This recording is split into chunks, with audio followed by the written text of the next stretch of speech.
Good morning, everybody. I, Dr. Amandeep, welcome you all. Students, today we will be discussing the second part of the particular chapter, that is special type of customers. इससे पहले हम लोग पहला part कर चुके हैं, second part आज हम करेंगे. So let's start the topic in detail. So we are discussing who are the special types of customer for the banker. और इन स्पेशल टाइप ऑफ कस्टमर्स के साथ कैसे डील करना चाहिए, कितनी सावधानी रखनी चाहिए, ये बातें हमने डिस्कस पिछले लेक्चर में भी की थी. और आज भी हम कुछ अलग तरह के कस्टमर्स के साथ क्या क्या प्रिकॉशंस रखनी चाहिए बैंकर को, उसके बारे में डिस्कस करेंगे. तो इससे पहले हम लोग minor, lunatic, illiterate person, drunkard, married women, joint account को डिस्कस कर चुके हैं इससे पहले वाले लेक्चर में. आज हम डिस्कस करेंगे कि पार्टनरशिप फर्म, कंपनी और क्लब्स और अदर नॉन ट्रेडिंग इंस्टीट्यूशंस जो होती हैं, इनके साथ डील करते टाइम क्या क्या ध्यान रखना चाहिए बैंक को. तो इन तीन पर्टिकुलर कस्टमर्स को हम डिस्कस करेंगे. तो सबसे पहले पार्टनरशिप फर्म्स. अगर बैंक कोई पार्टनरशिप फर्म का अकाउंट खोलता है तो उसके साथ डील करते टाइम क्या क्या स्पेशल बातों का ध्यान रखना चाहिए बैंक को, क्या रिस्क हो सकता है, इसके बारे में हम लोग डिस्कस करेंगे. तो as you know it very well कि partnership act, Indian partnership act 1932 जो है वो पार्टनरशिप एक्ट को परिभाषित करता है. तो पार्टनरशिप क्या है? Partnership is the relationship between persons who have agreed to share the profit of the business carried on by all or any of them acting for all. तो पार्टनरशिप क्या है? दो लोगों के बीच में या दो से ज्यादा लोगों के बीच में एक रिलेशनशिप है जो कि एग्रीड हुए हैं, राजी हुए हैं प्रॉफिट को शेयर करने में, जो कि उन सबके द्वारा या फिर किसी एक के द्वारा चलाया जाएगा उस बिजनेस में. तो that is the definition of the partnership according to Indian partnership act 1932. तो बैंक को जो है कुछ स्पेशल सावधानियां रखनी चाहिए जब भी आप एक अकाउंट जो कि फर्म के नाम पे है उसको ऑपरेट कर रहे हो. बैंकर को जो है पार्टनरशिप डीड, पार्टनरशिप फर्म के अंदर एक पार्टनरशिप डीड होती है जिसमें सारी बातें लिखी होती है, कितने पार्टनर होंगे, क्या काम करेंगे, कहाँ पे ऑफिस होगा, क्या नाम होगा, पार्टनर्स कौन कौन होंगे. इस डीड को भी पढ़ लेना चाहिए. तो पार्टनरशिप फर्म्स के अंदर सारे के सारे जो पार्टनर हैं उनके नाम से ही अकाउंट होता है, ज्वाइंट अकाउंट होता है वो, क्योंकि जितने पार्टनर्स हैं वो सारे के सारे डील करते हैं. पार्टनरशिप डीड को केयरफुली स्टडी करना चाहिए because it is the charter of the firm, main document होता है ये. अब बात आती है कि स्पेशल सावधानियां क्या रखनी चाहिए, what are the main precautions which are to be taken by the bank in the case of partnership firm. अगर आपने फर्म का अकाउंट बैंक के अंदर खोला है तो बैंक को किन किन बातों को ध्यान में रखना चाहिए. The very first thing is number of partners. सबसे पहले तो बैंक को यह देखना चाहिए कि नंबर ऑफ पार्टनर्स कितने हैं. मिनिमम नंबर ऑफ पार्टनर्स 2 होते हैं. अगर आप मैक्सिमम नंबर ऑफ पार्टनर्स की बात करें तो बैंकिंग एक्टिविटीज के लिए मैक्सिमम नंबर ऑफ पार्टनर्स 10 होते हैं और अदर एक्टिविटीज के लिए मैक्सिमम नंबर ऑफ पार्टनर्स 20 होते हैं.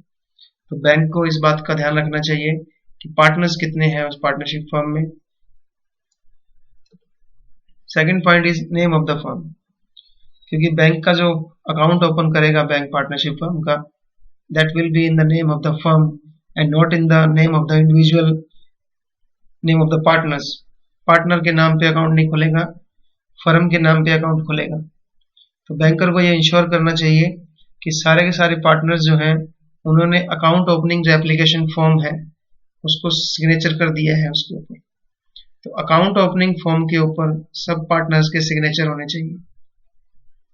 इस बात को ध्यान में रखना चाहिए बैंक को कि सारे के सारे पार्टनर्स जो हैं 10 हैं या 20 हैं, 5 हैं, 7 हैं, उन सबके सिग्नेचर उस फॉर्म पे होने चाहिए. Third thing, opening of an account. जैसे ही आपने एप्लीकेशन फॉर्म किसी भी पार्टनर ने आपको लाके दिया है, उसके ऊपर बैंक क्या चेक करेगा कि सब के फॉर्म सबके सिग्नेचर हुए हैं। पार्टनरशिप फर्म के अंदर जितने भी पार्टनर हैं उन सबके सिग्नेचर उस फॉर्म के ऊपर है।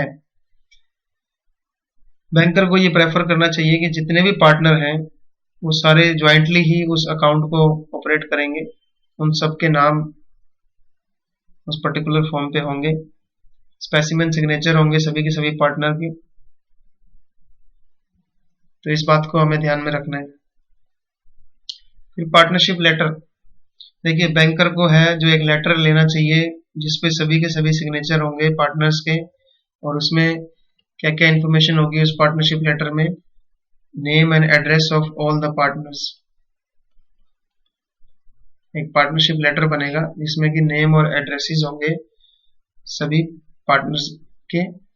उसके बाद नेचर ऑफ बिजनेस, किस तरह का बिजनेस वो लोग कर रहे हैं, और इसके अलावा कौन ऑथराइज्ड होगा उस पर्टिकुलर अकाउंट को ऑपरेट करने के लिए, कि इन पार्टनर्स में से which partner will be authorised to operate the account in the name of the firm, कि फर्म का अकाउंट कौन चलाएगा। तो ये भी इस पार्टनरशिप लेटर में लिखा होगा। ये लेटर हमेशा बैंक को ले लेना चाहिए फर्म से। फिर बात आती है revocation of authority. Revocation of authority का क्या मतलब है, एक पार्टनर या कुछ पार्टनर्स एक बैंक को नोटिस दे सकते हैं कि वो अपनी जो अथॉरिटी इन्होंने दे रखी है किसी एक पार्टनर को, उसको वापस लेते हैं। एक पार्टनर या कुछ पार्टनर्स बैंक को ये नोटिस दे सकते हैं कि हमने जो एक पर्टिकुलर आदमी, जैसे मान लो उसका नाम आकाश है, ये भी एक पार्टनर था और इसको हमने अथॉरिटी दे रखी थी कि ये बैंक के अकाउंट को ऑपरेट करेगा, बट उनको बाद में लगता है कि आकाश कुछ गड़बड़ कर रहा है, आकाश को हटाया जाए इस पर्टिकुलर अथॉरिटी से, उसके सिग्नेचर अब नहीं चलेंगे चेक के ऊपर। तो ये बैंक को पार्टनर्स जो है बैंक को नोटिस देंगे कि हम लोग अपनी जो पावर आकाश को जो दे रखी थी हमने चेक पे साइन करने की, उसको वापस लेते हैं। तो बैंक जो है जितने भी सिग्नेचर हुए हैं किसी भी चेक के ऊपर आकाश के, उन सबको रोक देगा। क्यों? क्योंकि पार्टनर्स को एतराज है। इसके अलावा एक पार्टनर जो है किसी भी पेमेंट चेक को रोक सकता है अगर वो बैंक में लिखित रूप में देता है। तो कोई भी पार्टनर किसी भी चेक को रुकवा सकता है if he is not satisfied with the proceeding of the firm. अगर फर्म में सही ढंग से काम नहीं चल रहा, अगर मान लो 5 पार्टनर हैं A B C D E, और सी को पता लग जाए कि काम ठीक नहीं चल रहा, तो वो बैंक को कहेगा कि मैं एज ए पार्टनर मेरा पूरा अधिकार है, तो बैंक के अकाउंट को रोका जाए, जितने भी चेक इश्यू हुए हैं उन सबको रोका जाए, तो वो सारे चेक रुक जाएंगे, क्योंकि एक पार्टनर इक्वली हकदार होता है उस पर्टिकुलर फर्म के अंदर। तो अथॉरिटी रिवोकेट हो सकती है। नो डेलीगेशन ऑफ अथॉरिटी, कोई भी पार्टनर जो है वो अपने अकाउंट को किसी भी एजेंट को आगे डेलीगेट नहीं कर सकता जब तक कि सारे के सारे पार्टनर्स अपनी सहमति नहीं देते।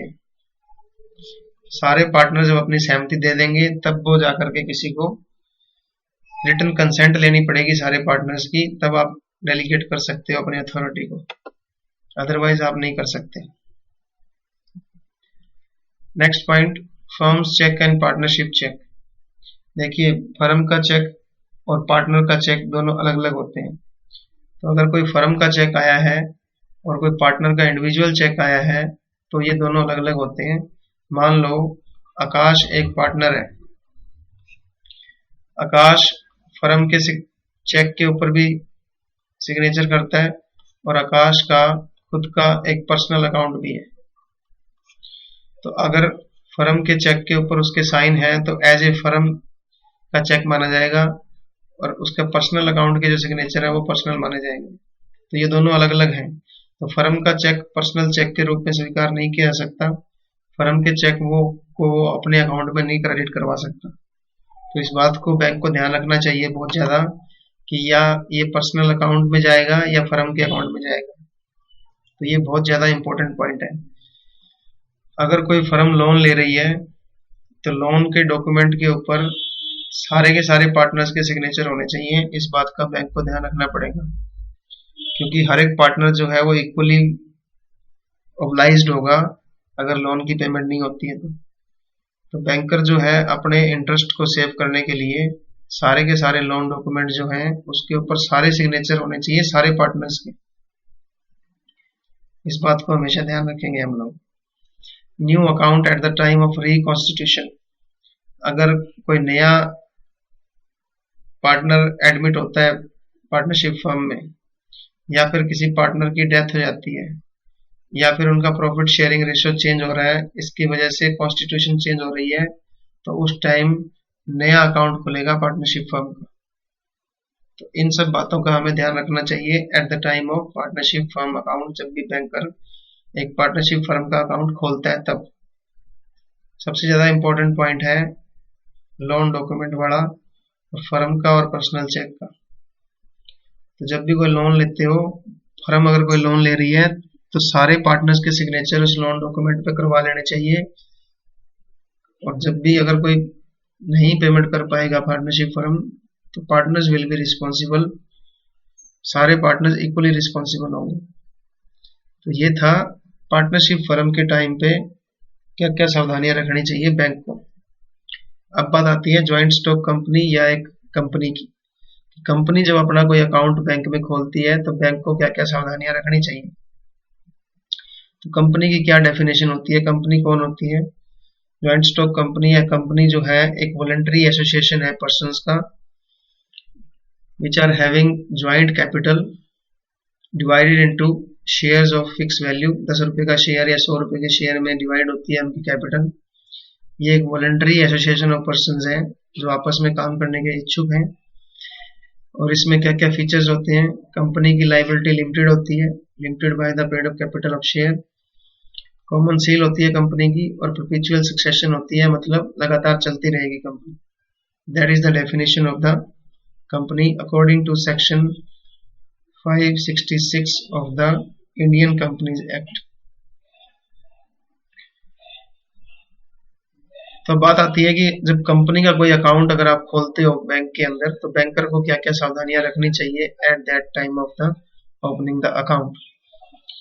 सबसे पहला, बैंक को स्टडी करने चाहिए डॉक्यूमेंट्स। वो क्या क्या डॉक्यूमेंट्स होंगे at the time of opening the account. सबसे पहला तो आपको इंपॉर्टेंट जो डॉक्यूमेंट्स हैं, जैसे सर्टिफिकेट ऑफ इनकॉर्पोरेशन, जब वो इनकॉर्पोरेट हुई है उसका सर्टिफिकेट।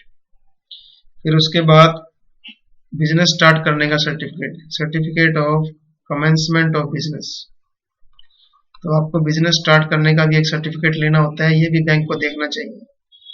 उसके बाद memorandum of association, article of association और प्रोस्पेक्टस, ये कुछ मेन डॉक्यूमेंट्स हैं। इन सारे डॉक्यूमेंट्स को बैंक को स्टडी करना चाहिए, देखना चाहिए कि क्या वास्तव में ही ये कंपनी एग्जिस्ट करती है, क्या इनके रूल्स रेगुलेशंस हैं। तो इन सब की कॉपी जो है बैंक को प्रोवाइड करवानी चाहिए, ताकि वो अपने रिकॉर्ड में रख सके बैंक, और इन सबको स्टडी कर सके। तो सबसे पहला काम तो इन सारे डॉक्यूमेंट्स को स्टडी करना चाहिए बैंक को। दूसरा, कॉपी ऑफ बोर्ड्स रेजोल्यूशन। देखिए, जब भी कोई कंपनी अगर कोई बैंक अकाउंट खुलवाना चाहती है, तो इसके लिए भी एक स्पेशल रेजोल्यूशन पास होता है, अधिनियम पास होता है। तो वो रेजोल्यूशन में अंदर ये डिसाइड किया जाता है कि कौन से बैंक को हमने अपॉइंट करना है एज ए बैंकर। बहुत सारे बैंक हैं, तो इस बात को डिसाइड कौन करेगा, शेयर होल्डर्स की एक मीटिंग होगी, उस मीटिंग में एक रेजोल्यूशन पास होगा। तो उस रेजोल्यूशन के अंदर क्या पास होगा कि कौन सा बैंक हम लोग अपने बैंक के तौर पे उसको रखेंगे, which bank will be appointed as the banker of the company. फिर ये भी डिसाइड होगा इसके अंदर कि who will be authorized to operate the bank activity, कौन ऑपरेट करेगा, किसके सिग्नेचर चलेंगे उस पर्टिकुलर बैंक अकाउंट के अंदर, वो भी डिसाइड किया जाता है। इसके बाद ये भी डिसाइड किया जाता है कि डॉक्यूमेंट क्या क्या प्रोवाइड करवाए जाएंगे, who will execute the documents on behalf of the company. Company की तरफ से डॉक्यूमेंट कौन अवेलेबल करवाएगा, जब भी कोई डॉक्यूमेंट्स की जरूरत पड़ती है तो कौन इसको अवेलेबल करवाया करेगा। इसके अलावा अगर ये भी डिसाइड किया जाए कि कंपनी कोई लोन वगैरह ले रही है, तो who will be the authorized person to deposit the deeds जो इम्पोर्टेंट डॉक्यूमेंट्स हैं वो कौन अवेलेबल करवाएगा, ये सारी बातें रेजोल्यूशन में डिसाइड होती हैं। तो उस बोर्ड का जो रेजोल्यूशन जो पास हुआ है उसकी कॉपी भी आपको बैंक को देनी पड़ेगी कि उसी के अंदर डिसाइड हुआ है कि मान लो SBI बैंक उसने चूज किया है, तो कौन सा बैंक होगा, कौन सिग्नेचर चलेंगे, कौन डॉक्यूमेंट प्रोवाइड करवाएगा, अगर लोन वगैरह ले रहे हो तो सारे डॉक्यूमेंट कौन देगा, ये सब बातें उस रेजोल्यूशन में होती हैं, इसकी कॉपी भी देनी चाहिए। फिर बात आती है borrowing power of the company. देखिए कंपनी को अगर बोरो करने पड़ते हैं पैसे अपने बिजनेस चलाने के लिए, कोई लोन वगैरह लेना पड़ेगा, तो वो भी कंपनी को जो बोरोइंग पावर है कंपनी की वो आपके मेमोरेंडम ऑफ एसोसिएशन में लिखी होती है। तो कंपनी को मेमोरेंडम ऑफ एसोसिएशन के अकॉर्डिंग उसी लिमिट में ही रह करके अपनी बोरोइंग पावर यूज करनी पड़ेगी। तो कंपनी को और बैंक को दोनों को मेमोरेंडम ऑफ एसोसिएशन की कॉपी होनी चाहिए ताकि ज्यादा बोरोइंग पावर यूज ना कर सको। Borrowing money in excess of paid up capital. तो section 293 sub section 1 of companies act 1956 क्या कहता है कि आप अपनी पेड अप कैपिटल से ज्यादा मनी बोरो नहीं कर सकते। तो जो आपके बोर्ड ऑफ डायरेक्टर्स हैं वो पेड अप कैपिटल से ज्यादा मनी बोरो नहीं कर सकते, accept in the case of, कब यूज कर सकते हो, जब आप एक जनरल मीटिंग के अंदर एक रेजोल्यूशन पास करते हो, सारे शेयर होल्डर्स उसमें होंगे, जनरल मीटिंग होगी शेयर होल्डर्स की, उस मीटिंग के अंदर अगर आप पास करते हो तभी आप ज्यादा पेड अप कैपिटल से ज्यादा लोन ले सकते हो। अदरवाइज जनरली आप पेड अप कैपिटल से ज्यादा लोन नहीं ले सकते। आपकी पेड अप कैपिटल मान लो 1 करोड़ रुपए है, तो इससे ज्यादा लोन आप नहीं ले पाओगे। तो अगर आपको ज्यादा लोन लेना है तो आपको जनरल मीटिंग के अंदर रेजोल्यूशन पास करना पड़ेगा, तब आप ले सकते हैं। Next point is directors personal account. देखिए डायरेक्टर्स जो है वो उनके सिग्नेचर चलते हैं मान लो चेक के ऊपर। कंपनी का जो चेक है, कंपनी का जो अकाउंट खोला है उसके चेक के ऊपर डायरेक्टर के साइन है। तो ये जो डायरेक्टर साइन कर रहा है वो कंपनी के चेक के ऊपर एज ए कंपनी के अकाउंट पे कर रहा है। तो अगर डायरेक्टर का कोई पर्सनल अकाउंट है तो कंपनी का अकाउंट और डायरेक्टर के अकाउंट को अलग अलग रखना चाहिए। तो ये इस पॉइंट के अंदर बैंक को बहुत ज्यादा सावधानी रखनी पड़ेगी कि कहीं ऐसा ना हो कि कंपनी के चेक को वो डायरेक्टर के चेक मान ले और डायरेक्टर के अकाउंट में क्रेडिट कर दें गलती से। तो अगर बैंक से ऐसी गलती हो जाती है तो बैंक को भुगतना पड़ेगा। मान लो 10 लाख का चेक है जो कंपनी का चेक है और उस पर डायरेक्टर के साइन है, और बैंक ने गलती से वो जो चेक था वो पर्सनल चेक मान लिया डायरेक्टर का और डायरेक्टर के खाते में पैसे डाल दिए।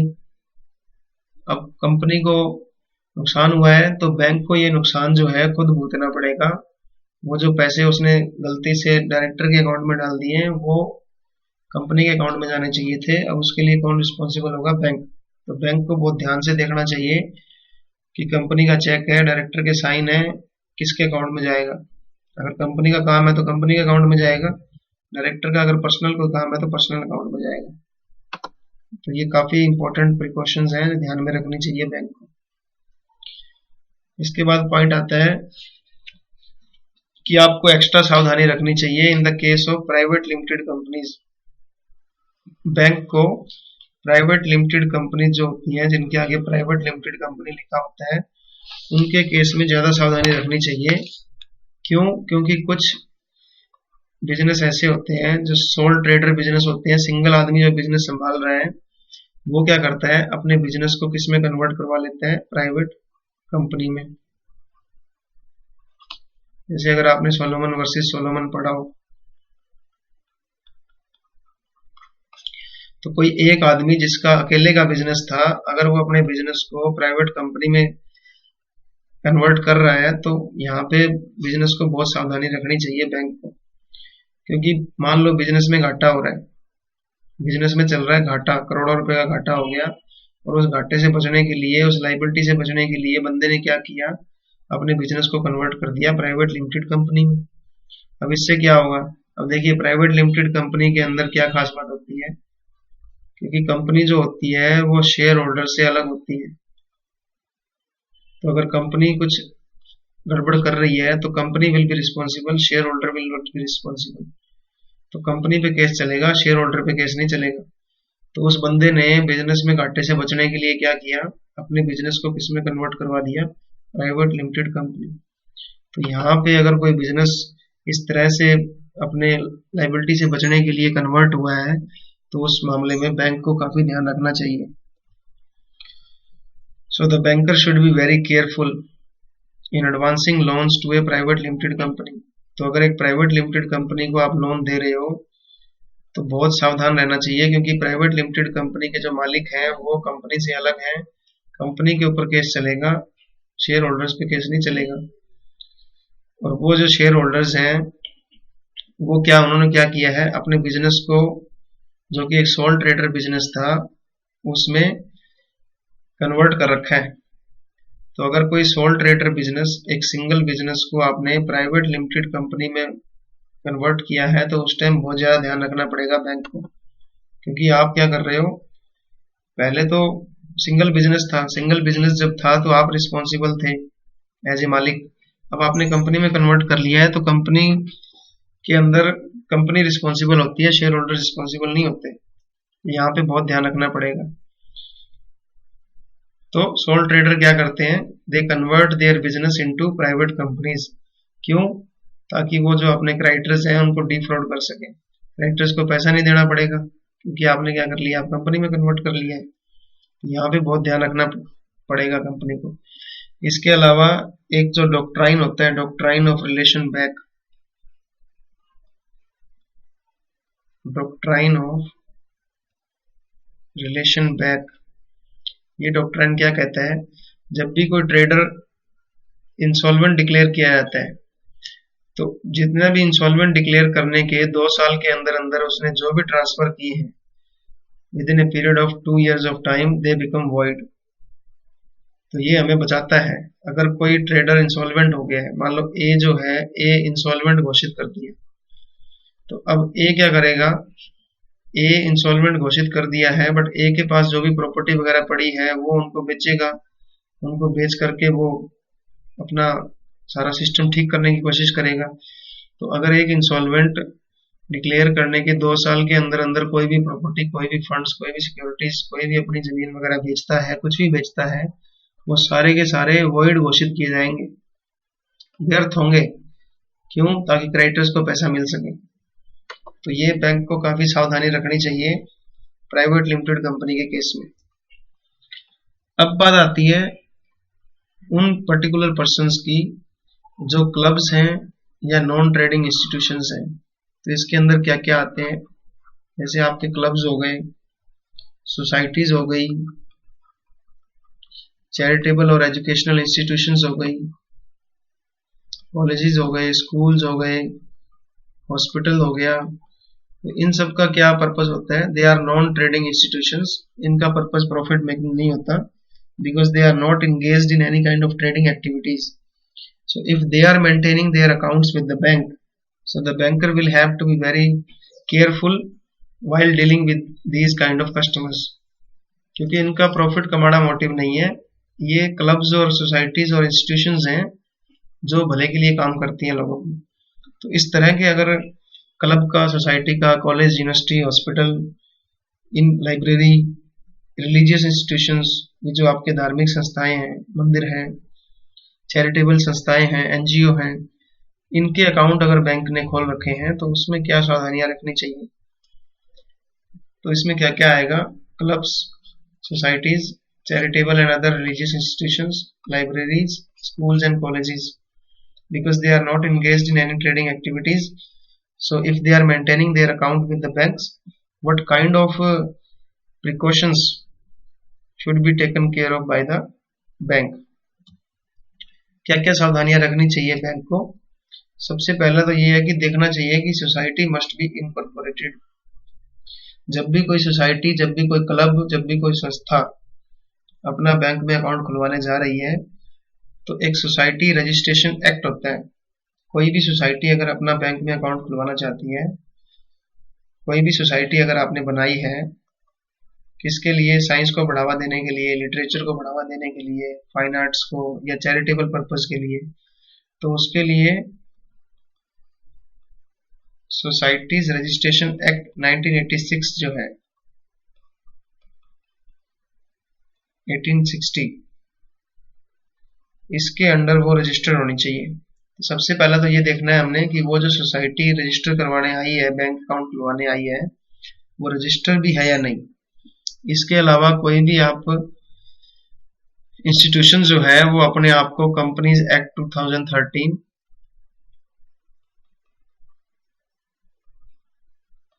और कोऑपरेटिव सोसाइटी एक्ट एक बना हुआ है, कोऑपरेटिव सोसाइटी एक्ट, इनके अंडर रजिस्टर्ड होना चाहिए। तो मोटा मोटी कहने की बात है, जब भी कोई इंस्टीट्यूशन अपना अकाउंट खुलवाना चाहता है तो वो रजिस्टर्ड होना चाहिए, इट मस्ट बी इनकॉर्पोरेटेड। क्योंकि जैसे ही आप एक सोसाइटी को रजिस्टर करवा लेते हो तो सोसाइटी के जो मेंबर हैं वो अलग हो जाते हैं सोसाइटी से, तो केस जो है वो सोसाइटी पे चलता है। बैंक का जो अकाउंट है सोसाइटी के नाम से खुलेगा, ना कि उनके मेंबर के अकाउंट से। तो सोसाइटी जो है अगर वो रजिस्टर्ड होगी तभी वो अकाउंट खुलवा सकती है, वैलिड कॉन्ट्रैक्ट कर सकती है। तो banker should be very careful कि जो सोसाइटी है वो प्रॉपरली इनकॉर्पोरेट बॉडी होनी चाहिए। अनरजिस्टर्ड सोसाइटी जो होगी उसके ऊपर आप केस नहीं कर पाओगे, उसका अकाउंट नहीं खोलना चाहिए। Rules and by laws of the society. अब सोसाइटी जो है वो अपने रूल्स बना सकती है खुद के, इनका खुद का एक कॉन्स्टिट्यूशन होता है, संविधान होता है, इनके खुद के बायलॉज होते हैं। बायलॉज मतलब इनके खुद के बनाए हुए रूल्स, इनका खुद का चार्टर होता है, मेमोरेंडम ऑफ एसोसिएशन होता है। तो सारे का सारा ये जो रूल्स हैं, ये जो इनके मेमोरेंडम ऑफ एसोसिएशन के रूल्स हैं, इनका कॉन्स्टिट्यूशन, इनके बायलॉज, इन्होंने जो भी रूल बनाए हैं उसकी कॉपी बैंक को ले लेनी चाहिए और उसको पढ़ना चाहिए। तो सोसाइटी को इन सारे रूल्स की कॉपी बैंकर को देनी चाहिए ताकि बैंकर जो है पता कर सके कि पावर और फंक्शन क्या है, जो ये काम कर रहे हैं वो क्या क्या काम कर रहे हैं, क्या क्या इनकी लिमिटेशन है, क्या क्या इनके रूल्स हैं। थर्ड पॉइंट है resolution of the managing committee. अब जो सोसाइटी है, जो इंस्टीट्यूशन होती है, उसको एक मैनेजिंग कमेटी चलाती है। तो मैनेजिंग कमेटी जब किसी बैंकर को अपॉइंट करती है, किसी बैंक में खाता खुलवाना चाहती है, तो उसके लिए उनको एक स्पेशल रेजोल्यूशन पास करना पड़ता है। वही इस पीछे कंपनी के केस में और पार्टनरशिप फर्म के केस में। तो उस रेजोल्यूशन के अंदर ये लोग डिसाइड करते हैं कि who will be the bank in which they will be opening their account. दूसरा, who will be authorised to operate the account, कौन उसको ऑपरेट करेगा, उनके नेम और नेम्स ऑफ द पर्सन और पर्सन, एक आदमी ऑपरेट करेगा या एक से ज्यादा ऑपरेट करेंगे, इनके नाम और इनके addresses. Giving the other direction for the operation of the account. इसके अलावा बैंक को क्या क्या और डायरेक्शन देनी है ये भी उस रेजोल्यूशन में लिखा होता है। तो इस रेजोल्यूशन की कॉपी भी बैंक के पास होनी चाहिए ताकि उसको पता लग जाए कि कौन ऑपरेट करेगा, क्या क्या डायरेक्शन सोसाइटी ने उसको दी है। इसके अलावा डेथ और रेजिग्नेशन। अगर किसी भी पार्टनर की, अगर किसी भी पर्सन जो ऑथराइज्ड है उस पर्टिकुलर सोसाइटी के अंदर, जो ऑपरेट करता है उस पर्टिकुलर अकाउंट को, उसका डेथ हो जाता है या वो रिजाइन कर जाता है, तो बैंकर जो है operation of the society account should be stopped. तो बैंकर को उस पर्टिकुलर अकाउंट को स्टॉप कर देना चाहिए जब तक कि सोसाइटी नया नाम, नए पर्सन का नाम नहीं दे जो ऑपरेट करेगा अकाउंट को। Care to be exercise in the case of personal account. वही सेम पॉइंट है कि अगर किसी सोसाइटी ने किसी ऐसे पर्सन को ऑथराइज कर रखा है जो सोसाइटी के सिग्नेचर करता है सोसाइटी के चेक के ऊपर, और उसका पर्सनल अकाउंट भी है, तो इन दोनों के बीच में बैंकर को बड़ा सावधान रहना चाहिए कि कहीं ऐसा ना हो कि सोसाइटी के चेक को पर्सनल अकाउंट का चेक मान के उसके अकाउंट में क्रेडिट कर दें। तो अगर गलती से ऐसा कर दिया है तो banker will be responsible. Clear? तो इन सब बातों का बैंक को ध्यान रखना चाहिए। इसके अलावा एक पॉइंट और भी है, that is borrowing power of the society. कि सोसाइटी या कोई भी इंस्टीट्यूशन है उसकी बोरोइंग पावर कितनी होगी, वो कहां से पता लगेगी? Borrowing power is always known from memorandum of association. Memorandum of association के अंदर बोरोइंग पावर लिखी होती है कि हम लोग इतना लोन ले सकते हैं। तो बैंकर को ये पता होना चाहिए कि पावर क्या होगी और कौन कौन इसके अंदर सिग्नेचर करेंगे। जब भी आप लोन लेने जाओगे तो सारे के सारे जो मेंबर हैं सोसाइटी के, उनके सिग्नेचर होने चाहिए। और ये भी पता लगना चाहिए कि क्या क्या एसेट्स वो लोग प्लेज रखने वाले हैं, मॉर्गेज करने वाले हैं। तो इसके लिए बोरोइंग पावर जब भी आप लेके चलते हो तो इसके लिए एक स्पेशल रेजोल्यूशन पास होता है और कॉपी उसकी बैंक को जाती है कि हम लोग इतना पैसा लेना चाहते हैं और हमने एक मीटिंग बुलाई है, मीटिंग में रेजोल्यूशन पास हुआ है, सारे मेंबरों के साइन है। तो इन सब बातों का ध्यान रखा जाता है जब भी आप एक अकाउंट खोलते हो, किसका, पार्टनरशिप फर्म का, कंपनी का, या सोसाइटी या नॉन ट्रेडिंग इंस्टीट्यूशन का। तो इन सब बातों का ध्यान रखना चाहिए। ये जो पर्टिकुलर टॉपिक है ये बैंकिंग ऑपरेशंस बुक से करवाया गया है, जो कि जगरूप सिंह ने लिखी हुई है, ही इज द राइटर, और कल्याणी पब्लिशर की तरफ से ये बुक छपी हुई है। So thank you so much for listening. If you have any doubt please contact me.